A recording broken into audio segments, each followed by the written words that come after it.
Amen. So bakit nga daw po ba nangyayari itong black hole period na to? Bakit nai-spaghettify yung mga young adults? Kumbaga from being stars, naglalaho. From being people of a lot of potential. Yung mga tinrain natin ng mga kabataan, pinapunta ng training, ang daming inatinan na camp, nagtrabaho, wala. Tama po ba? So, ano yung reason? Isa po ito sa sinabi din dun sa research na yun. Tatlong reason. Una, inability to ask questions. Nahihirapan sila na habang nagmamature sila, may mga tanong sila, pero, or maka-include ko rin yung sarili ko, kasi pasok naman ako sa edad na yan. May mga katanungan, pero hindi nasasagot. Meron po silang mga questions in life, questions about many other things, na hindi nila feel safe maitanong sa loob ng church. Kaya, nagre-retain siya ng questions. Isa po yan sa sinabi ng research. Pangalawang reason, lack of relevance.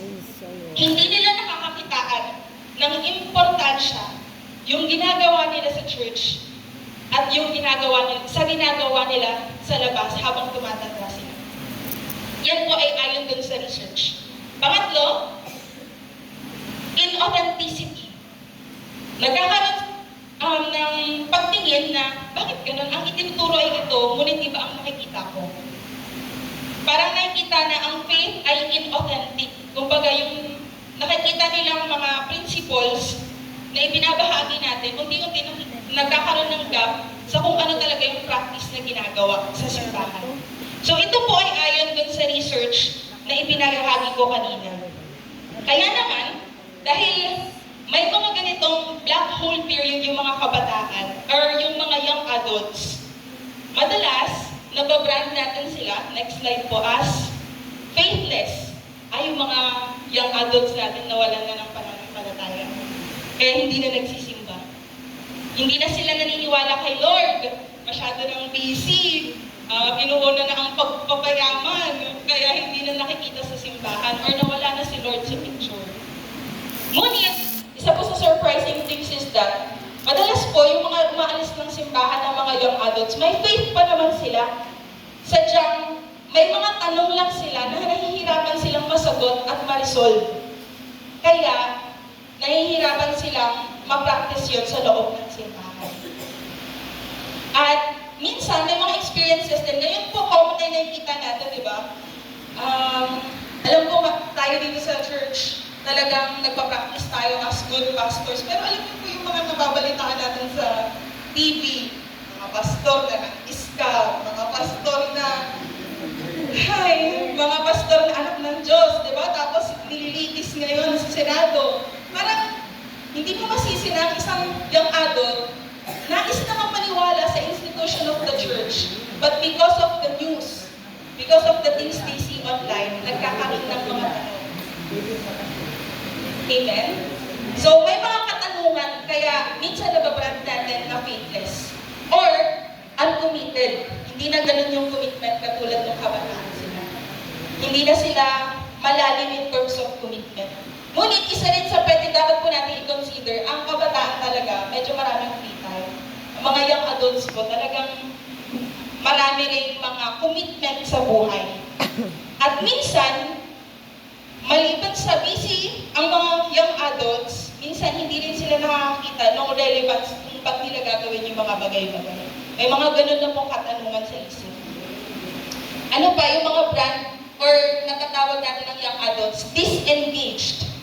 Madalas natatawag natin sila na disengaged at yun ay dahil nahihirapan na tayong kumonekta na sa kanila. At yun po ay dahil katulad ng sinabi ng research kanina, marami sa mga young adults na ito nakaka-experience ng black hole period.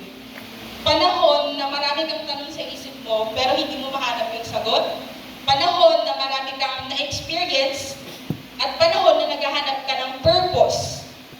At alam niyo po ba, napaka-critical ng period na yon na magabayan natin yung mga young adults. Kasi kung hindi, masasama sila sa 59% of statistics na active nung kabataan, pero pagsampa ng years after teenager, mawawala. At ayaw po natin madagdagan yung statistics na yan. Amen po ba? Nais natin na makapagpatuloy sila katulad po ninyo. Katulad ninyo na nakapagpatuloy, hindi lang nung kabataan, hanggang ngayon, super dedicated sa faith in the Lord. So kung matutulungan po natin ang mga young adults na to in their black hole period, malaki po yung impact at malaki yung chance na mag-i-stay sila. At nice po ba natin matulungan yung mga young adults in the black hole period? At ang best example po na pwede natin makitaan kung paano natin sila pwedeng matulungan ay of course si Jesus Christ. Paano ba niya tinignan yung mga tao during His time? Next slide. In Matthew 9:36, when He saw the crowds, He had compassion on them because they were harassed and helpless, like sheep without a shepherd. The way that Jesus, we all know this, when He looks at the crowd, He is not looking at the people with judgment. He's looking at the people with a heart of compassion. At ngayon, aralin natin, ano ba yung compassion? At next slide po. Katulad ng mga taong miniministeryohan natin, mga young adults long for authenticity, relevance, and purpose. Kung ito po ay mapunan natin ang authenticity, ng relevance, ng purpose, malaki po yung pwedeng change na mangyari. At hopefully, makatulong siya dun sa period na maraming katanungan ng isang young adult. At ngayon, aralin natin yung approach ni Jesus on how to reach out to people like this. And that is through compassion. So, kung formula po titignan, compassion is equal to empathy plus action. Ano po ba ang empathy? Empathy is the intense feeling for the suffering of others. Ang empathy po, katulad ng pagkakalam natin or na ituturo sa atin, ito yung hindi mo naman na-experience, pero nararamdaman mo yung hirap niya. Ito po yung pag may nagkukwento po yung mga miyembro sa inyo ng mga experiences nila sa buhay, sa pamilya, hindi nyo naman po na-experience, pero nararamdaman mo yung sakit na nararamdaman. Kaya minsan nanuluha tayo. Nung nakaraan po yung mga nabagyo, diba? Hindi naman, kami po sa Maynila malakas ang hangin, pero hindi sintindi ng na-experience ng ibang mga probinsya. Pero pag nanonood tayo ng news, parang nararamdaman mo yung sakit nung iyak, nung mga nawalan. Yun po ay empathy, intense feeling. Hindi mo na-experience, ngunit nadadama mo yung pain. Pero ang compassion po is more than just feeling. It's empathy, intense feeling, plus action. So, may gagawin ka, doing something to alleviate the suffering. At ito po yung formula ni Jesus to reach out to the lost, to reach out to people who are experiencing hardship. Naaawa siya at nag-take po siya ng action. Nakita natin to sa maraming example. Naawa siya sa mga taong nagugutom. Ano pong ginawa niya? Pinagaling niya, di ba? Nagutom, tapos pinagaling. Nung nagugutom, pinakain. Nung nakita po niya yung may sakit, anong sabi niya? Bigyan kita ng pera. Ay, hindi po. Pinagaling niya, tama po ba? Pinagaling ni Jesus. Kumbaga, may need. Tapos, tinutulungan niya para ma-alleviate yung pain. May sakit, pinagaling. Nagugutom, pinakain. Nawawalan ng purpose sa buhay, ginagayad ng Panginoon. So, ganun din po yung pwede natin matutunan. Ang mga young adults na naka-experience ng black hole period, ano yung kailangan nila sa time na yan? Ano yung pwede natin gawin? Bagamat di natin na-experience, isa po yung sagap no? Parang baka sa experience nila, yung hirap nila i-guide yung experience nila. We can have empathy kahit di natin na-experience. Di man tayo binagyo, ando yung puso mo para sa binagyo. Ganon din po sa young adults, hindi man natin nadaanan yung same experience, pero we can have empathy and we can take action. And that's compassion. And ngayon, aralin naman po natin ano yung mga pwede natin gawin to connect through compassion. First point, create a culture of curiosity and care. The young adults need a safe space for doubts and questions. Ang mga young adults or mga kabataan, I think included sa ganitong behavior, marami pong mga katanungan.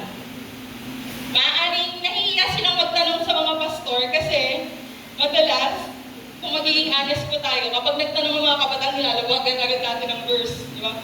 Mare, may problema sa bahay, may problema sa parents. Anak, honor your parents. Parang, tama naman. Let's honor our parents. Pero, ano ba yung lalim nung na-experience niya? Paano niya magagawang i-honor yung parents niya kung merong mga complex situations between the relationship sa mother and sa father? Yes. What if there's an aspect of abuse? What if there's an aspect of emotional damage? Sabi ng mga kabataan. No? Or, tama po, depression. Sometimes we just drop them, verse, okay ka na. Pray tayo, okay ka na. Diba parang, alam niyo mo, maraming mga katanungan, ang mga katulad namin, young adults, tungkol sa tatlong bagay, bigyan ko po kayo ng idea. Family. Nagtataka po ba kayo na ba't yung mga young adults today ayaw mag-asawa? Dati po, ilang edad po madalas nag-aasawa ang mga tao? 16? Totoo po ba? Sino po? Ay, pwede po ba? Okay lang po ba talaga po? Sino po sa inyo ikinasal 20 years old and below? 20 years old and below? Sino po sa inyo kinasal 21 hanggang 25 years old? Ah, madami-dami kayo. Alam niyo po ba ngayon, yung mga young adults, 28 na, ako po 28. 28 na ba ako? 27 pa na. 30 na, ayaw pang magpakasal. Tama po ba? Pinipilit na ng magulang, magpakasal na kayo. Ano ang sagot? Ayaw po namin. Mahirap po ang magpamilya. Magastos. Pero iniisip ko, kami po sa bahay, 8 kami, paano kaya kami nabuhay ng magulang namin dati? Eh normal na mga tao lang yung, wala pang trabaho yung mother ko, yung father ko, normal din talaga yung trabaho niya. Paano kami nabuhay? Ba't kami ngayon, meron naman kami mga trabaho, ayaw namin. Dahil, iba po yung perspective namin when it comes to family. A lot of us think that family life is very complex. Ang hirap magpalaki ng anak na ikaw din meron ka mga sarili sa isip mo. Marami po kami mga katanungan tungkol sa family dahil sa experiences din namin sa aming mga pamilya. So isa po yan sa mga tanong na pwede natin silang matulungan na masagot. Amen? So, huwag na po natin asarin, magpakasal na kayo. Tanungin natin, bakit ayaw niyo ba magpakasal? Ano yung mga alinlangan niyo? Ano yung mga tanong niyo? Ano yung mga experiences, ba't pinoconclude niyo na parang hindi okay magpakasal or mag-asawa? Instead of saying, oh, magparami. Diba? Bito po. Meron kaming mga iniisip, meron kaming mga considerations. Amen? Opo. Tapos, isa pa pong area na maraming katanungan ang mga young adults, government. Dati ho, hindi ko alam kung ganito ka-intense din ang government na usapan sa Pilipinas, pero maaaring nadarama rin ninyo na intense na po ang usapan ngayon tungkol sa government. At ang mga young adults, isa yan sa mga naiisip at mga katanungan.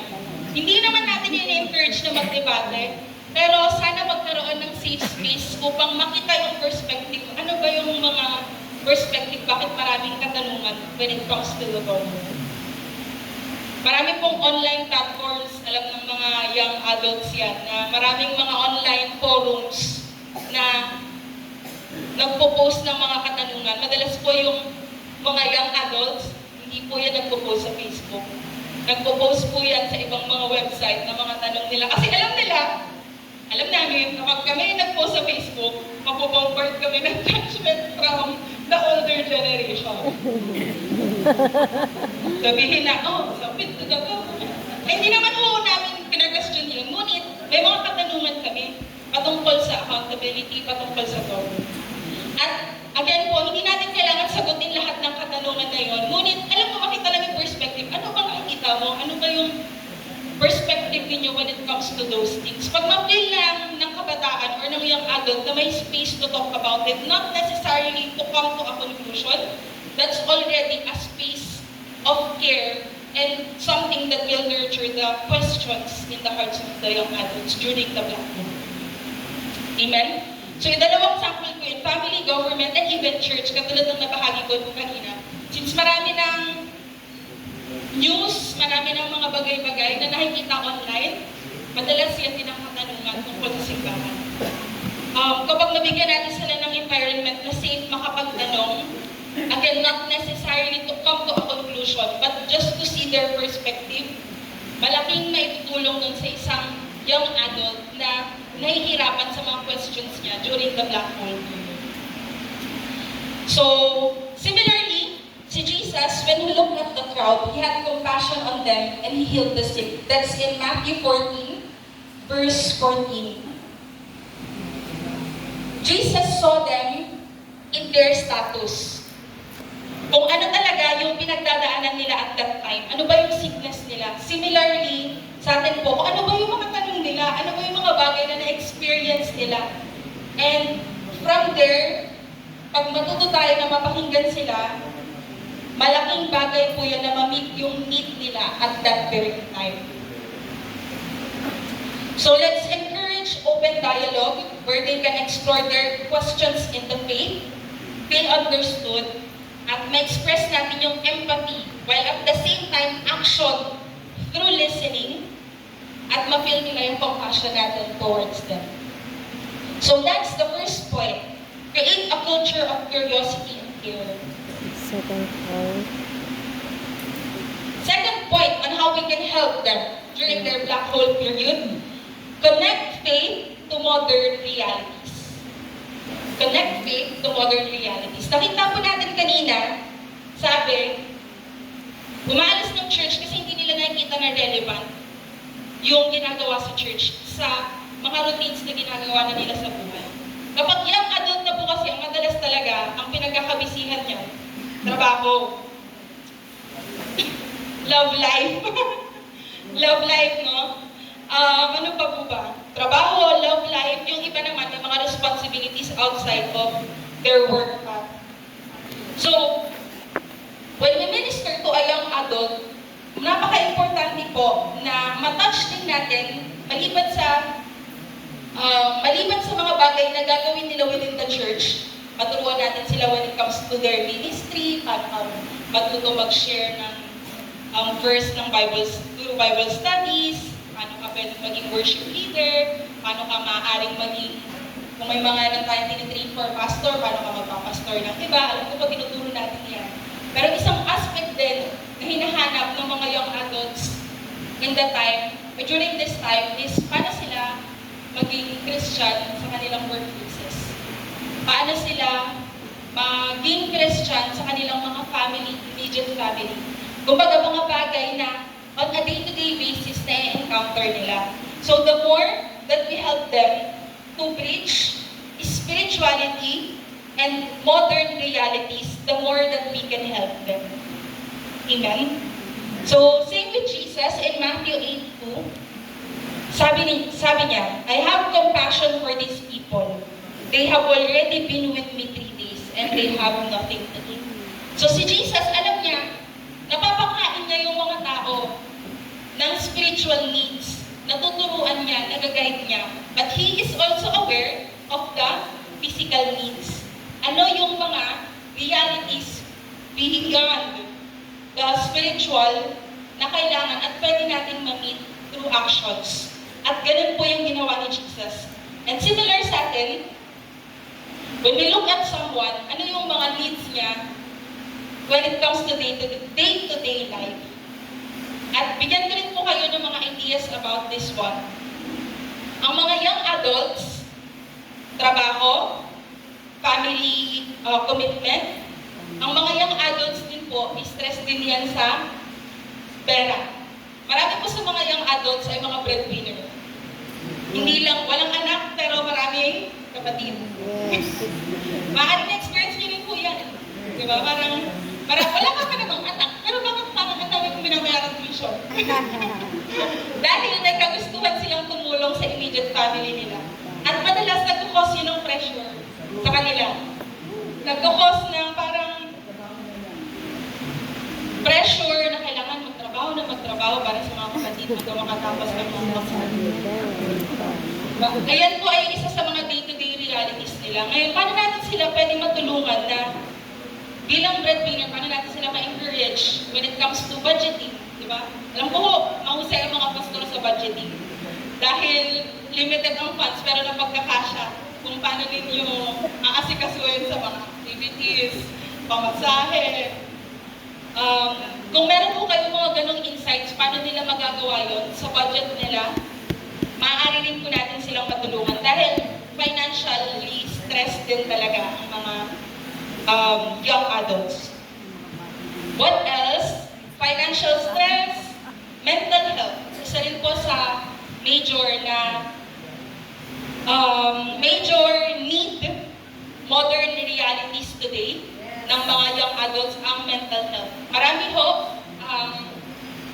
kasi ngayon mas aware na tayo, no?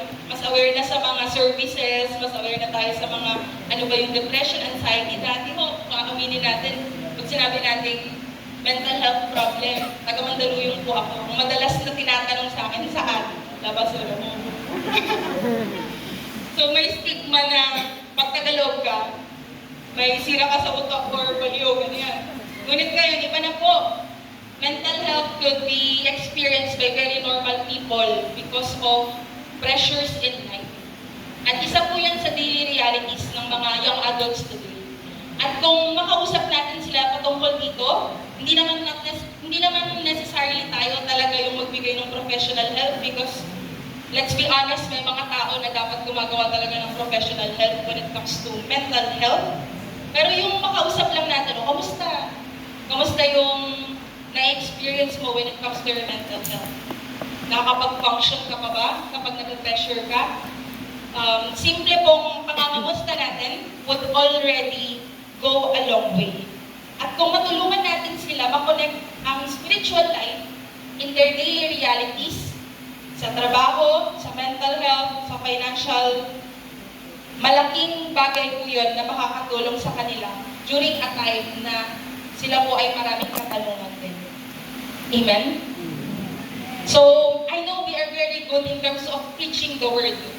But my rally on this one is, sa practicality, pwede rin natin sila matulungan. Kasi isa rin yun sa realities ng buhay ng isang young Christian or young adult.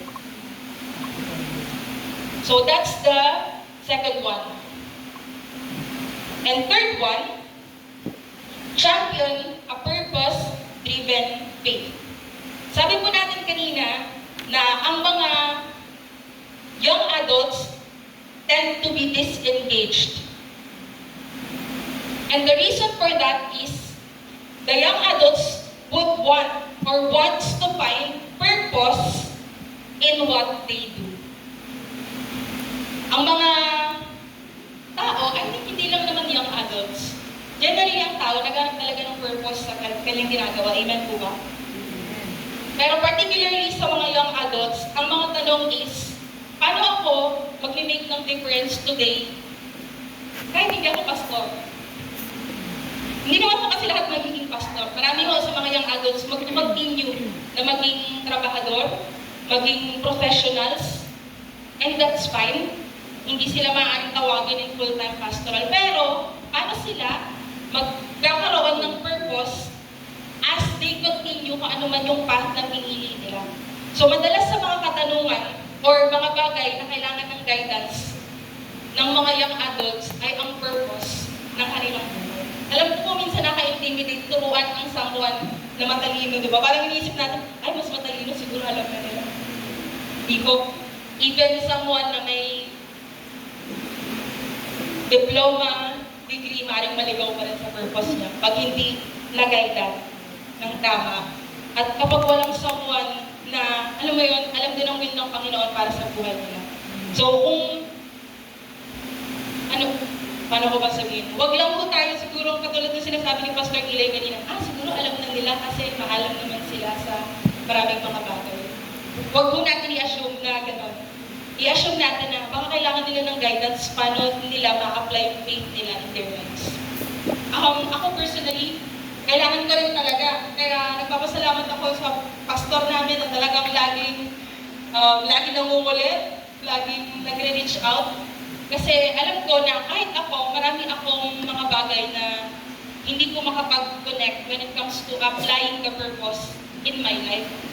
Kahit pa, maalam na kahit may mga experiences ako sa pagtuturo ng Bible, marami pa rin akong hindi alam. Lalo na po yung mga kabataan or yung mga young adults na in their faith. Maaaring mukhang alam nila, pero kailangan ko nila ng guidance. Amen? At ma-appreciate nila kung tayo ay mag-reach out to them, to help them and guide them, and let them ask us questions when it comes to their purpose. And the same thing that Jesus did, when He looked at the people, He saw them, but at the same time, He saw that they were harassed and helpless, like a sheep without a shepherd. So, maaari po natin matulungan ang mga young adults natin to seek authentic act, or seek to start acting on their purpose. Paano sila makapag-share sa workplaces? Alam niyo po, isa po yung sa nahirapan din ako. Paano ako makapag-share sa mga kapwa ko sa office? Paano ako makapag-share sa mga people na marami rin katanungan? Kaya ako po nasabi kanina na maraming tanong ang young adults kasi marami akong kaibigan na marami rin tanong.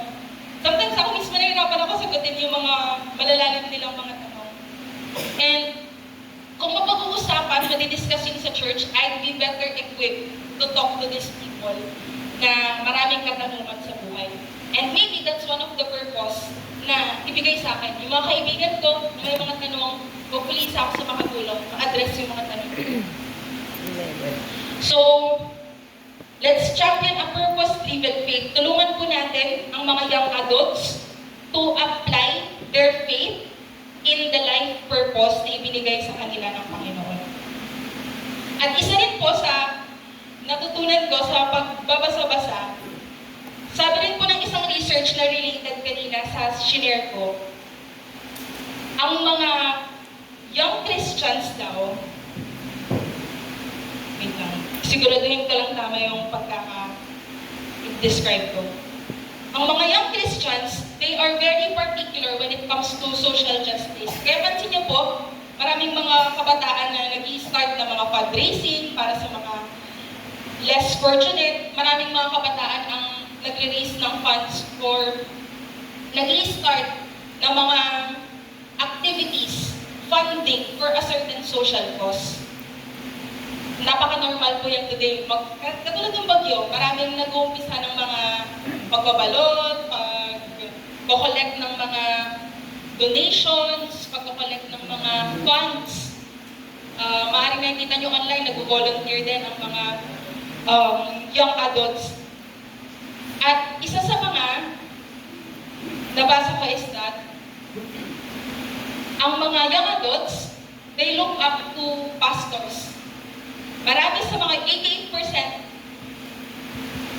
look up to their pastors when it comes to social causes. Ibig sabihin, kapag tayo, pastor, ay mag-rally tungkol sa isang cause, makikinig po sila. Yung credibility ng isang politician, credibility, ano ba sa academic at reporters, ay mayroon din po ang mga pastor.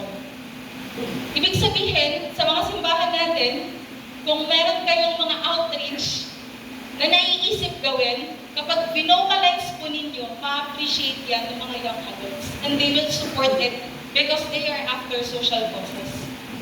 So kung meron po tayong mga ganong activities, we can tap on them. I think nakikita rin natin yan sa local churches natin. Pag nakita nila, tutulungan po, may mga pag-aaralin, may mga tutulungan na nasa lanta. Makikita mo yung suporta nila kasi they believe that's a need na kailangan ma-address. And that's one of the things we can do to help them practice their purpose. Ano yung mga, kasi kayo po nakakaalam ng lead ng mga miyembro. Kayo ang nakakaalam ng mga outreaches na pwede. Kasi yan naman ang puso ng pastor, hindi po ba?